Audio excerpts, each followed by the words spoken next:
नमस्कार. लक्षवेधीमध्ये आपल्या सगळ्यांचं स्वागत. मी प्रसाद काथे. साताऱ्यामध्ये महायुती फुटली आहे, पण ही महायुती फक्त साताऱ्यापुरती फूट राखून इथपर्यंत आलेली नाही, तर चक्क विधान भवनामध्ये या निमित्तानं भारतीय जनता पार्टीच्या विरोधात उतरून राष्ट्रवादी आणि तिच्या जोडीला शिवसेना अशा दोन पक्षांच्या आमदारांनी, मंत्र्यांनी आंदोलन केलं. हे सगळं घडलं आणि त्याचे अनेक संकेत एकापाठोपाठ एक उघड झाले आहेत. भारतीय जनता पार्टीच्या विरोधातली नाराजी व्यक्त करत असताना त्या आंदोलनामध्ये एक मंत्री म्हणून शंभूराज देसाई सहभागी झाले होते.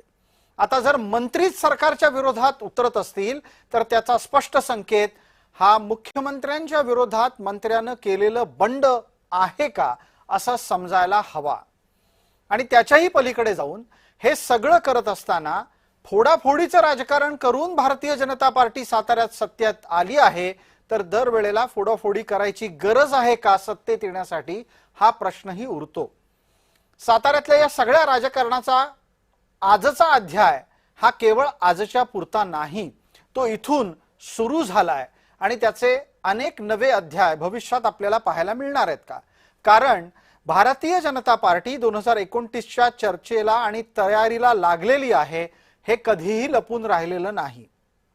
2029 मध्ये पूर्णपणे स्वबळावर, स्वताकदीवर सत्तेत यायचं हे स्वप्न उराशी घेऊनच आत्ताच्या सगळ्याच राजकारणातल्या समीकरणांना मांडलं जातंय का, हेही विचारायला हवं. त्यानिमित्तानं आपल्या चर्चेत आज आपल्या सोबत असलेल्या मान्यवरांचा आपल्याला पटकन परिचय करून देतो. आपल्या सोबत शिवसेनेचे प्रवक्ता या नात्यानं अरुणजी सावंत आहेत. भारतीय जनता पार्टीकडून या चर्चेमध्ये प्रतिनिधित्व करतायत विनायकजी अंबेकर. आणि या घटनेकडे त्रयस्थ म्हणून किंबहुना विरोधकांचे प्रतिनिधी म्हणून पाहण्यासाठी हनुमंतराव पवार थोड्याच वेळात चर्चेत येतील.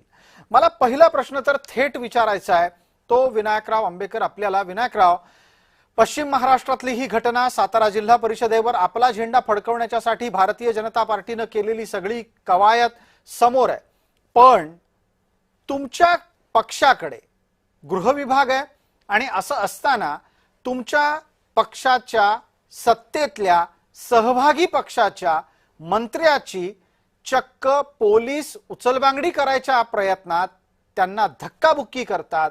हे घडलं आहे का? हे शोभनीय आहे का? जे घडलंय ते सगळ्यांच्या समोर आहे. आजकाल माध्यमं ही इतकी पॉवरफुल आहेत की सगळ्या गोष्टी आपल्या समोर आलेल्या आहेत.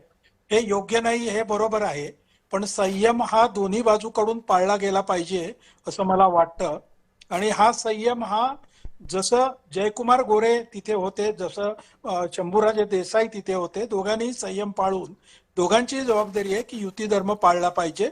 परंतु जेव्हा शंभूराजे देसाई किंवा एक प्रकारे ते सर्व शिवसेनेचे लोक हे जेव्हा थोडंसं एक प्रकारे विक्टिमहूड खेळायला गेले विधानसभेमध्ये, विधान परिषदेमध्ये, ते थोडंसं संयुक्तिक नव्हतं असं मला वाटतं. नाही, आता तुम्ही असं म्हणताय की संयम पाळायला हवा, पण मग विनायकराव, संयमाच्या आधी पोलिसांची कृती आताताईपणाची आहे की नाही?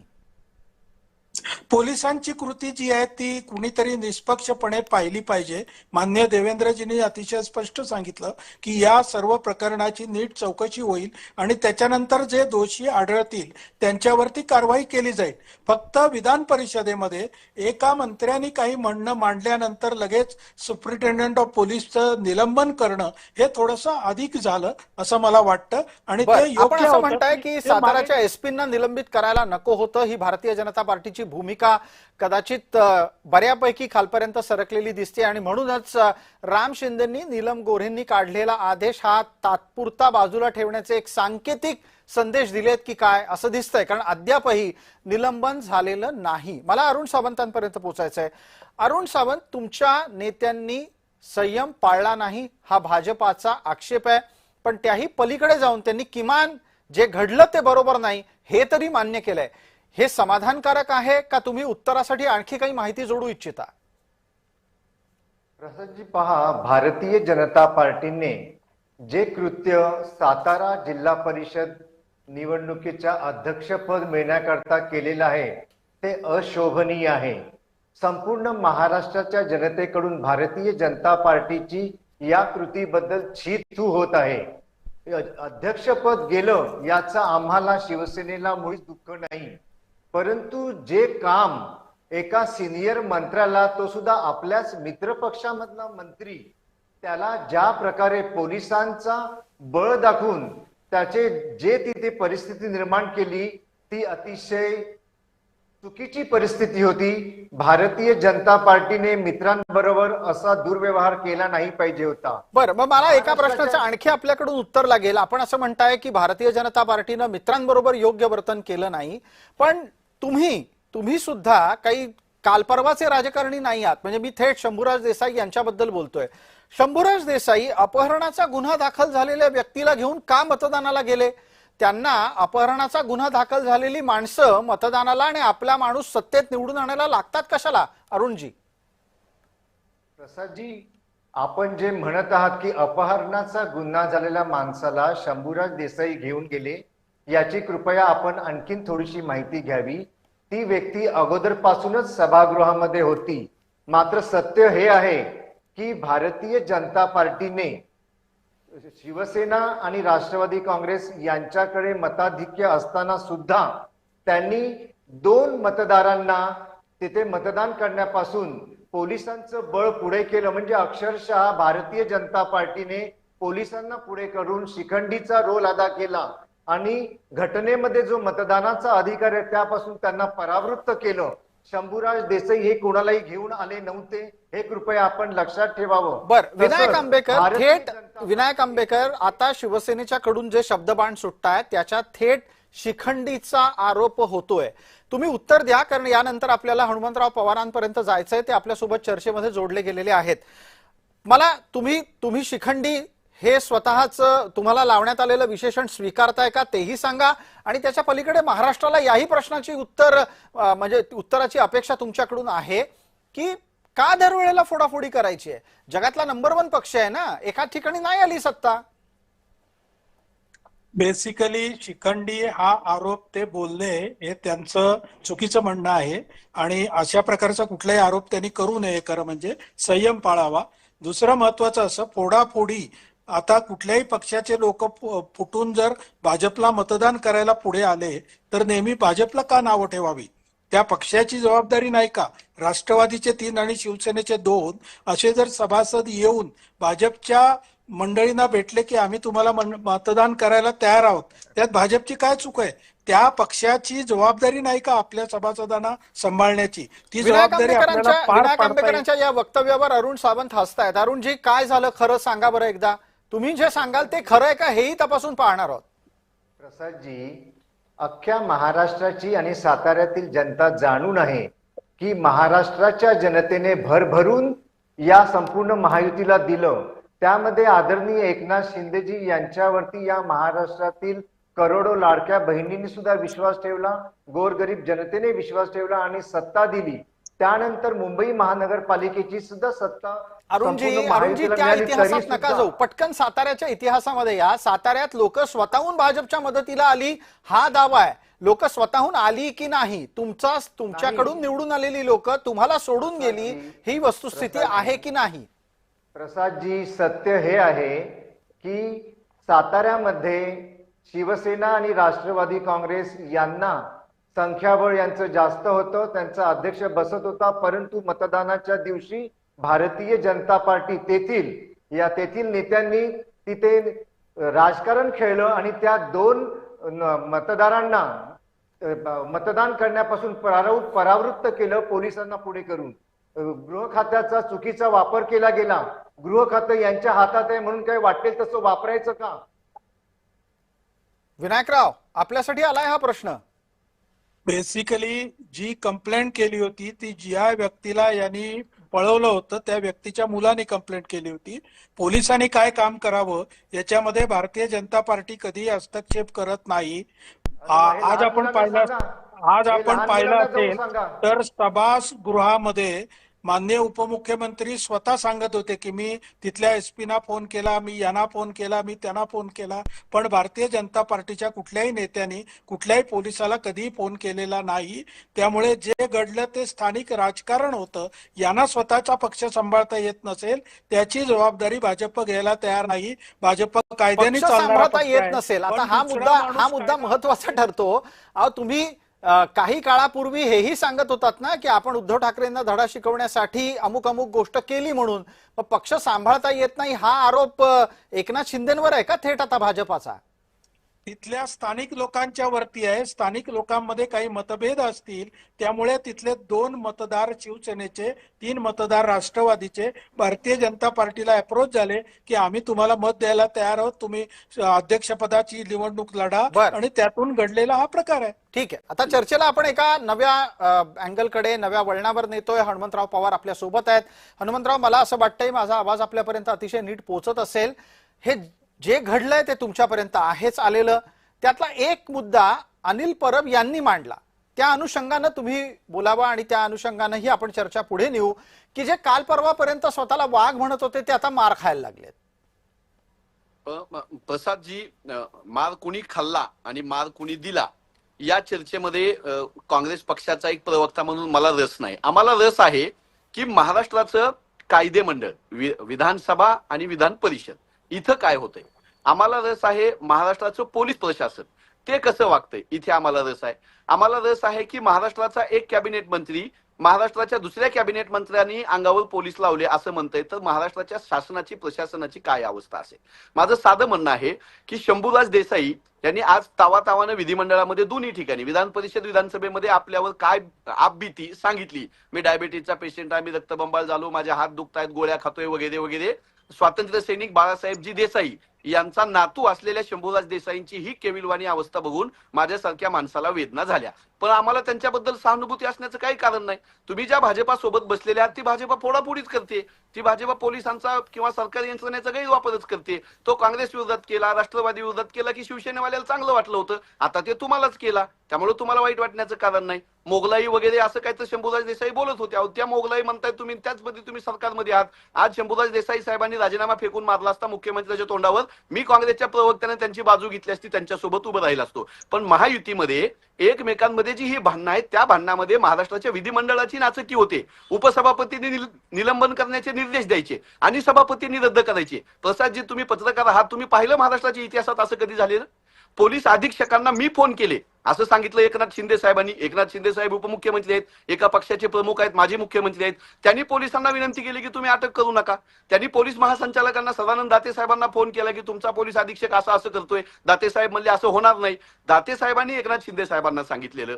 पोलीस अधीक्षक दोषींनी एकनाथ शिंदे साहेबांना सांगितलेलं खोटं होतं का? महाराष्ट्राचे पोलीस महासंचालक खोटं बोलतायत का उपमुख्यमंत्री खोटं बोलतायत? त्यामुळे विधिमंडळाची प्रतिष्ठा लयाला गेली, पोलिसांची प्रतिष्ठा लयाला गेली आणि आपापसात हे मारामाऱ्या करतायत, महाराष्ट्राचं राजकारण नासवतायत. म्हणून मी या सगळ्यांचा धिक्कार करतो. बर, आता आपण जो काँग्रेसच्या अनुषंगाने मुद्दा मांडला त्यातले 2 मुद्दे इथे पटकन, उपमुद्दे या स्वरूपातले पटकन समोर घेतो. आणि मला विचारायचं आहे आपल्या सोबत असलेल्या अरुण सावंत यांना. अरुणजी, इतकं सगळं घडलं, पोलिसांच्याकडून धक्काबुक्कीचे आरोप आले, अमुक झालं तमुक झालं, थोडक्यात काय तर तुमच्या नेत्याची मानहानी झालेली आहे. शक्य नाहीये का राजीनामा फेकून मारणं? पहा प्रसादजी, उठसूट राजीनामा मागणं हे विरोधकांचं काम आहे. आणि जे शंभूराज देसाई आज 5-5 लाख लोकांना तिथे प्रतिनिधी म्हणून निवडून आलेले आहेत, ते जर तिथे त्यांना धक्काबुक्की झाली, मारहाण झाली म्हणून राजीनामा देणं हे शोभण्यासारखं नाहीये. ठीक आहे, भारतीय जनता पार्टीने त्यांची जी काही पद्धती होती ती तिथे वापरली. गृह मंत्रालयाचा त्यांनी चुकीचा वापर केला, हे अख्ख्या जगाने पाहिलेलं आहे आणि त्याचा निषेध मी वारंवार करणार.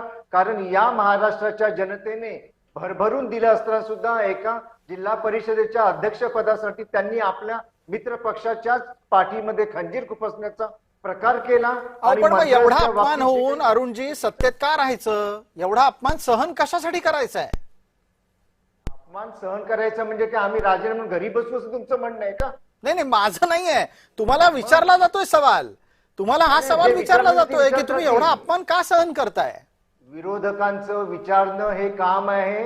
हसणं हे त्यांचं काम आहे, जनतेची सेवा करणं आणि अन्यायाच्या विरुद्ध लढणं हे आमचं काम आहे. आम्ही ठीक आहे, ठीक आहे. एक 30 सेकंदात हनुमंतराव पवार आपण बोलणार आहात. मला यानंतर विनायकरावांकडे पुढचे प्रश्न घेऊन जायचंय.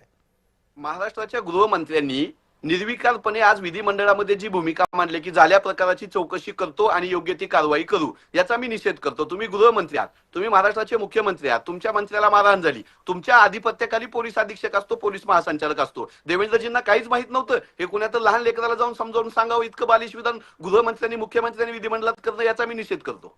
पटकन एकदा हनुमंतरावांच्या मुद्द्यावर विनायकरावांनी उत्तर तर द्यायचंच आहे, पण त्याच्या जोडीला हेही खुलासा मला सांगा की जे घडलंय त्याच्यानंतर खरंच चौकशी होणार आहे का? आणि याच्याही पलीकडचा एक मुद्दा आहे, शिवसेना सातत्यानं तुमच्या बरोबर आहे, तुमच्यावर सातत्यानं आता आरोपही करतेय. मांडीला मांडी लावून बसताना कसं वाटणार आहे? बेसिकली आरोप जे होत आहेत ते एका घटनेमुळे होत आहेत. त्याने पूर्ण युतीच्या वरती काही प्रश्न तयार व्हावेत असं काही वातावरण नाही. आमचे नेते, मी पुन्हा एकदा सांगतो, कायदा पाळूनच व्यवहार करतात आणि वागतात कायम. परंतु समोरून कुणी जर कायदा हातात घेण्याचा प्रयत्न केला तर ते भारतीय जनता पार्टी कधीही सहन करत नाहीत. आता हनुमंतराव म्हणाले की त्यांनी निर्विकारपणे सांगितलं, ते अतिशय शांतपणाने नेहमीच बोलतात आणि कधीही उत्साहित होऊन वेडेवाकडे आरोप करत नाहीत. जेव्हा विधिमंडळ चालू होतं ते विधिमंडळात बसलेले होते, त्यामुळे काय झालंय नक्की ग्राउंडवर ते बघून मी सांगतो किंवा माहिती घेऊन सांगतो हे म्हणणं त्यांचं अतिशय योग्य होतं. आणि देवेंद्रजी हे अतिशय संयमी नेते म्हणून मानले जातात सगळीकडे महाराष्ट्रामध्ये, त्यामुळे ते या प्रकरणातून नक्की मार्ग काढतील. त्यामुळे आज आता लगेचच पण विनायकराव तुम्हाला हे वाटतंय की हे प्रकरण काल झालं, आज चाललं, उद्या राहणार नाही, सगळं काही युतीमध्ये आलबेल होणार आहे? आणि आता 2029च्या तुम्ही ज्या पद्धतीनं तयारीला लागलेले आहात ते पाहता याच शिवसेनेला घेऊन सोबत जाणार आहात. 2029 साली काय होईल ते पक्षाचे वरिष्ठ नेते, दिल्लीचं नेतृत्व ठरवतं, ते काही आता ठरवणार नाही. परंतु भारतीय जनता पार्टी ही कायम आपल्या राजकारणाचा विस्तार व्हावा यासाठी प्रयत्न करत राहणार. कारण ते प्रत्येक राजकीय पक्ष करत असतो, ते राजकीय पक्षाचं मूळ बीज आहे ते, आणि त्याप्रमाणे करत राहणार. त्यामुळे 2029 साली काय होईल ते आता सांगता येत नाही. बरोबर आहे, पण चर्चेला आपल्याला एका विविध टप्प्यांवर न्यायचं असतं. त्यानिमित्तानं आता अरुण सावंतांना विचारायला हवं, सावंत साहेब 29ला काय होईल ते सांगायचं नाहीये भाजपाला आत्ता तरी, तुम्हाला कळतंय का त्यांना काय सांगायचंय ते? भारतीय जनता पार्टीला जे काही सांगायचं असेल, सुचवायचं असेल किंवा करायचं असेल त्याच्या करता ते फ्री हँड आहेत. मात्र एक लक्षात ठेवलं पाहिजे की या महाराष्ट्रामध्ये सत्तेवर जर बसायचं असेल जनता जनार्दनाच्या आशीर्वादाने, तर शिवसेनेशिवाय पर्याय नाही. अन्यथा त्यांची तीच परिस्थिती होईल जी उबाटाची आज झालेली आहे. चला, या निमित्तानं अरुण सावंतांनी एक इशारा पण देऊन टाकलेला आहे की आज जे काही वागलात ते यापुढे खपवून घेतलं जाणार नाही आणि सातत्यानं असं वागू पण नका. पण ठीक आहे, यातला एक जो मुद्दा थोड्या वेळापूर्वी आणखी चर्चेत आला होता, हनुमंतराव पवारांनीच मांडला, तिकडे आता आपल्याला चर्चेनिमित्तानं यायला हवं. हनुमंतराव पवार मगाशी बोलता बोलता बोलून गेले की विधानमंडळाची अप्रतिष्ठा झालेली आहे.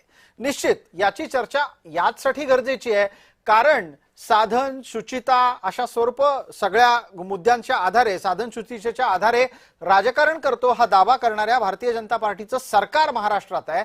तेव्हा विनायकराव हा प्रश्न परत आपल्यापर्यंत घेऊन येतो, विधिमंडळाच्या अप्रतिष्ठेची चिंता आहे का आपल्याला?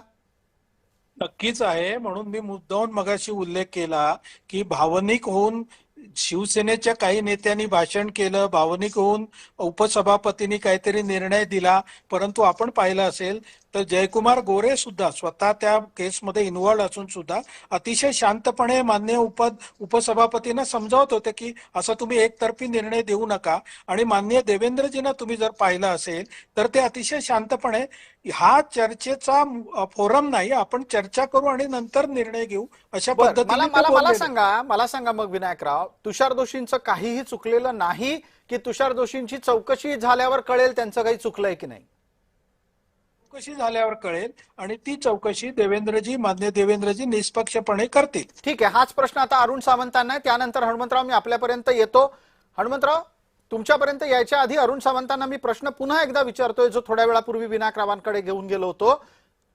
तुषार दोषींचं काही चुकलंय की तुषार दोषींचं चुकलंय की नाही हे चौकशी नंतर कळेल. बोला अरुणजी. प्रसादजी, 100% जोशी यांचं चुकलेलं आहे, तुषार जोशी यांचं. कारण मंत्री या पदाचा एक मान सन्मान असतो, तो राखला गेला नाही गृह खात्याकडून, पोलिसांकडून. आणि पोलीस जेव्हा अशी करायची हिंमत करतात तेव्हा नक्कीच 100% त्यांच्या मागे कुणाचं तरी पाठबळ असतं, कोणीतरी त्यांना सांगितलेलं असतं. त्याशिवाय कुठलाही पोलीसवाला अशी हिंमत सुद्धा करणार नाही. पटकन एकदा अरुण सावंत सांगून टाका ना, मग कोणी सांगितलं, कोणावर तुमचे आक्षेप आहेत? कारण काय आहे, आज सत्तेत असलेल्या महत्वाच्या घटक पक्षांमधला संघर्ष आहे हा. त्यामुळे अख्ख्या महाराष्ट्राला हेही जाणून घ्यायचं आहे की जे जे काही साताऱ्यात घडलं त्याचा बोलविता धनी करविता धनी वेगळा कोणी आहे का, असा तुमचा आरोप आहे का? म्हणजे प्रसादजी, प्रत्येक गोष्ट अगदी उघडी नागडी करून सांगितली पाहिजे अशी काही गरज नाही. जनता जनार्दन हुशार आहे, त्याला सगळं कळलेलं आहे की ज्या महायुतीला आम्ही भरभरून दिलं होतं ते आज एका अध्यक्षपदासाठी आपल्याच मित्राचा कसा त्यांनी तिथे अपमान अवमान केला आहे महाराष्ट्राची जनता ओळखून आहे. ठीक आहे, पटकन हनुमंतरावांपर्यंत जाण्याच्या आधी एकदा विनायकरावांना विचारतो. विनायकराव, खरं खरं सांगा हो, अटलजींचा पक्ष आहे ना आपला, अटलजींनी फोडाफोडी करणार नाही, प्रसंगी पद सोडेन असं म्हणून पंतप्रधान पद सोडून दिलं. आपल्याला 4 सदस्य कमी पडले, नाही झाला असता भाजपचा जिल्हाध्यक्ष साताऱ्यामध्ये, फरक काय पडला असता? मी पुन्हा एकदा सांगतो, हे स्थानिक पातळीवरचं राजकारण आहे. स्थानिक कार्यकर्ते निर्णय घेतात, त्याप्रमाणे त्यांनी निर्णय घेतला आणि निवडणूक लढवली आणि त्यामध्ये ते विजयी झाले. याचा लगेच पक्षाच्या धोरणांशी संबंध लावणं हे फार मोठा विचार होईल, तसं नसतं. स्थानिक पातळीवरचा हा विचार आहे, त्या पातळीवरचा निर्णय आहे. पटकन आता हनुमंतरावांपर्यंत पोहोचायचंय, वेळेच्या मर्यादेमध्ये चर्चा आटोपती घ्यायची. हनुमंतराव, 1 मिनिटाचा वेळ आहे. मला सांगा, हे सगळं काही चहाच्या पेल्यातलं वादळ आहे, उद्यापासून हे सगळे गुण्यागोविंदानं राहतील हा सांगण्याचा प्रकार आहे, पण झालेल्या जखमा इतक्या लवकर भरून येतील का? प्रसादजी, हे तुषार जोशी नावाचे जे पोलीस अधीक्षक आहेत ना, हे देवेंद्र फडणवीसांच्या गळ्यातले ताईत आहेत, लाडके आहेत.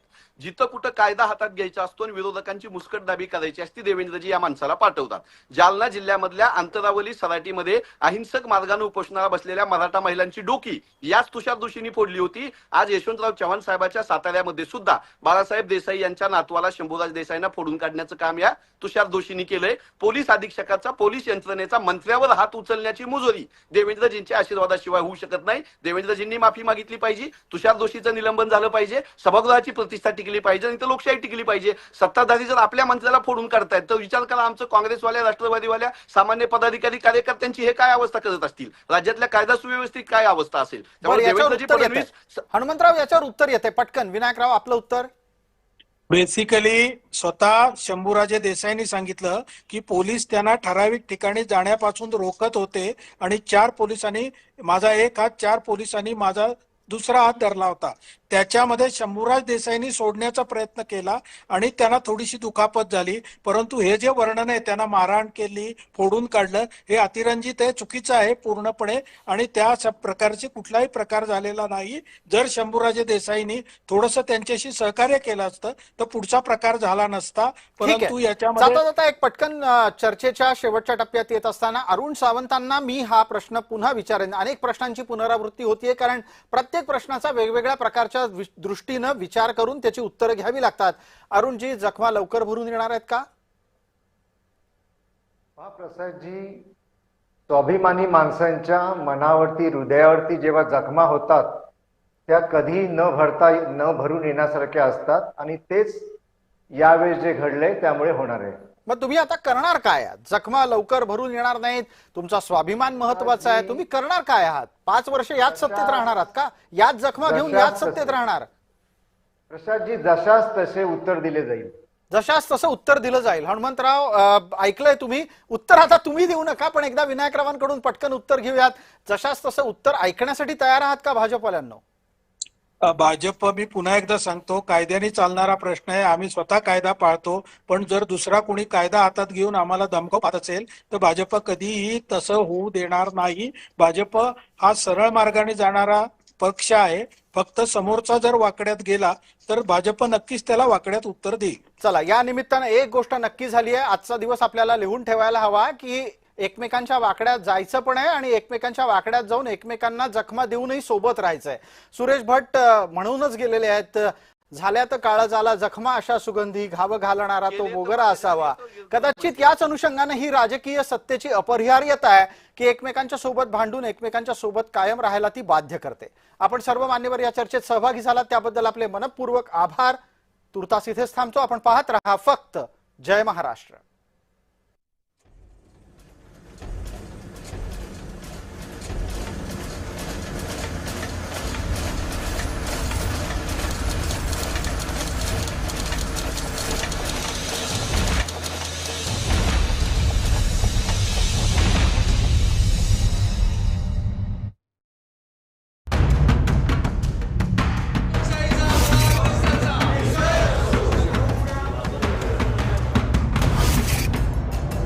अब भी मजा आएगा ना वीडियो.